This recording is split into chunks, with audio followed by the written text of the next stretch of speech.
চাকরি ও আশ্রয় দেওয়ার নামে নিজ বাসায় স্বামী স্ত্রীকে ঠাঁই দিয়ে তারপর থেকে তরুণীকে ধর্ষণ চেষ্টা ও অশালীন আচরণের কারণে রাজধানীর উত্তরখানে হাবিবুল্লাহ বাহার কলেজের সাবেক উপাধ্যক্ষ মোহাম্মদ সাইফুর রহমান ভূঁইয়াকে খুন করা হয়েছে বলে অভিযোগ তুলেছেন গ্রেপ্তারকৃত দম্পতি। গ্রেপ্তারের সময় তাদের কাছ থেকে দুটি মুঠোফোন, একটি চাবির রিং ও একটি ব্যাংকের ভিসা কার্ড উদ্ধার করা হয়। এর আগে নিহত সাইফুর রহমানের ফ্ল্যাট থেকে হত্যাকাণ্ডে ব্যবহৃত একটি ধারালো বডি, একটি ধারালো চাকু, রক্তমাখা জামাকাপড় ও বিছনার চাদর উদ্ধার করা হয়।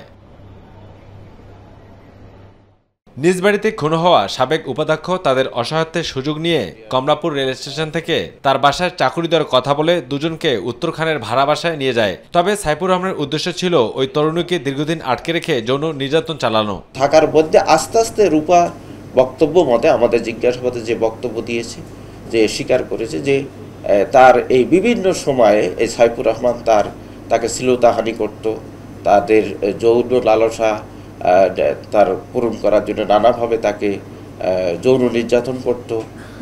সে যখন বাইরে যেত তাকে তালা দিয়ে রেখে যেত।